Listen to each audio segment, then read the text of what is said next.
மிகவும் பிரியமான அன்பு தேவனுடைய பிள்ளைகளே, யோவானுக்கு வெளிப்படுத்தின இந்த தீர்க்க தரிசன வசனங்களை வாசிக்கிறவர்களும் கேட்கிறவர்களும் அதன்படி செய்கிறவர்களும் பாக்கியவான்கள். அல்லேலுயா. பரலோகம் மிகுந்த களி கூறுகிறது அப்படின்னு வெளிப்படுத்தல் 12:10 வசனம் 11 வசனத்தில் சொல்லப்பட்டிருக்கிறது. இதுக்கு அந்த சந்தோஷத்திற்கு காரணம் என்னன்னா, வானத்திலே ஒரு பெரிய சத்தம் உண்டாகி இப்பொழுது ரட்சிப்பும் வல்லமையும் நமது தேவனுடைய ராஜ்யமும் அவருடைய கிறிஸ்துவின் அதிகாரமும் மொத்தமா அவரோட கையில கிடைத்தபடியால் பரலோகமே களி கூர்ந்து கொண்டிருக்கிறது, மகிழ்ச்சியில் திளைத்திருக்கிறது. காரணம், இரவும் பகலும் நம்முடைய தேவனுக்கு முன்பாக நம்முடைய சகோதரர் மேல் குற்றம் சுமத்தும் பொருட்டு அவர்கள் மேல் குற்றம் சாட்டி கொண்டே இருக்கிறவன் தாழ தள்ளப்பட்டு போனான்.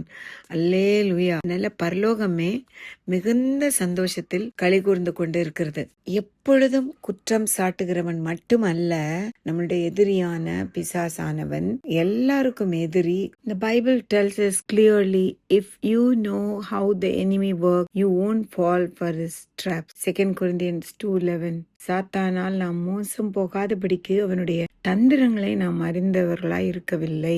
கண்டிப்பா அவனோட தந்திரங்கள் எல்லாம் நம்ம தெரிந்து வச்சிருந்தாதான் அவனை ஜெயிக்க முடியும், அவனை மேற்கொள்ள முடியும். அப்பதான் நம்ம அவனுடைய வலையில சிக்காம இருப்போம்.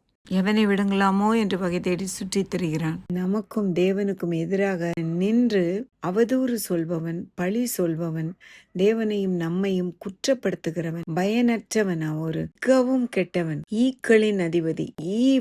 Refers to dirt. அதனால அவன் அசுத்தமானவன், அருவருப்பின் தலைவன். ஒன்றை நினைத்துக் கொள்ளுங்கள், அவன் எங்கேயோ இருக்குல்ல, நம்ம கூட நம்மளா எவனை விழுங்கலாமோ என்று வகை தேடுகிறான். அவன் மனுஷருக்குள்ள உலாவி கொண்டிருக்கிறான். ஏனென்றால் பிசாசானவன் எவனை விழுங்கலாமோ என்று வகை தேடிக் கொண்டிருக்கிறான். அதனால்தான் நம்ம ரொம்ப ஜாக்கிரதையா இருக்கணும். ஆதியாகமம் 3வது அதிகாரத்தில் ஏவாளை வஞ்சித்தவன் பயங்கரமான வஞ்சகன். அவன் பயங்கரம், அவனுக்கு பேரு பயங்கரமானவன், அழிவு, இரத்த வெறி உள்ளவன். ஆதி முதல் மனுஷ கொலைபாதகனாய் இருக்கிறான். சத்தியம் அவனிடத்தில் இல்லை. காரணம், அவன் பிதாவினால் உண்டானவன் அல்ல.